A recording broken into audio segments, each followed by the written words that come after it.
नमस्कार, आपण पाहत आहे वन डे न्यूज आवाज सामान्य जनतेचा. Please subscribe. जालना जिल्ह्यातील बदनापूर तालुक्यातील किनोळा येथील श्री ताराशावली बौद्धशीय सेवाभावी संस्था व आपले सार्वजनिक वाचनालय किनोळा यांच्या संयुक्त विद्यमानाने गावातील मुलांकडून शिवचरित्र ग्रंथ वाचन करून घेत शिवजयंती साजरी करण्यात आली। यावेळी कार्यक्रमाचे अध्यक्ष कैलास सहाने, प्रमुख पाहुणे सरपंच वैजनाथ भुजंग, संजय भुजंग, नितीन पालोदे, पांडुरंग बोराडे, परमेश्वर भुजंग, काशीनाथ भुजंग, दामू भुजंग, राधाकिशन भुजंग, कार्तिक सावंत, सचिन भुजंग गावातील विद्यार्थी उपस्थित होते। संस्था वाचनालय अध्यक्ष रामेश्वर पैठणकर सर यांनी शिवचरित्र बद्दल असणारे पुस्तक विद्यार्थ्यांकडून वाचन करून घेतले। यावेळेस विद्यार्थी वैष्णवी भुजंग, प्रेम गडवे, देवा गडवे, बुशरा पठाण, अंकिता जाधव, नागेश भुजंग यांनी भाषणे केली।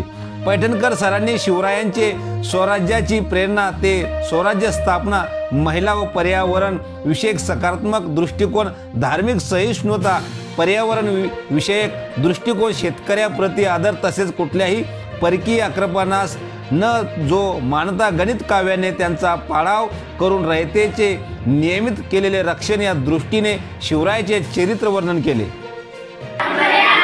तमाशे गाणी पोवाडे इतिहास चरित्रे जेवढे म्हणून प्रकार आहेत या सर्व वाङ्मय प्रकारात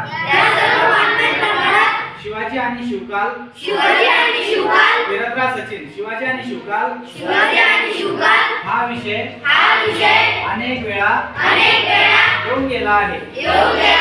चित्रपटही निघाले, त्यांनाही खूप झाली। शिवकालाची, शिवाजी महाराजांची आणि त्यांच्या कार्यास प्रेरणा ठरलेल्या कारणांची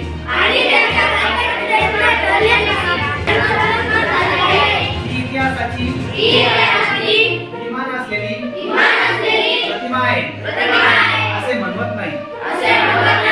लोकशाही राजाचे कौतुक खरं म्हणजे आणि राजेशाही ही कालबाह्य झाली। आपल्या परिसरातील ताज्या घडामोडी पाहण्यासाठी, अन्याय अत्याचाराला वाचा फोडण्यासाठी वन डे न्यूजला सबस्क्राईब करा व जास्तीत जास्त शेअर करा।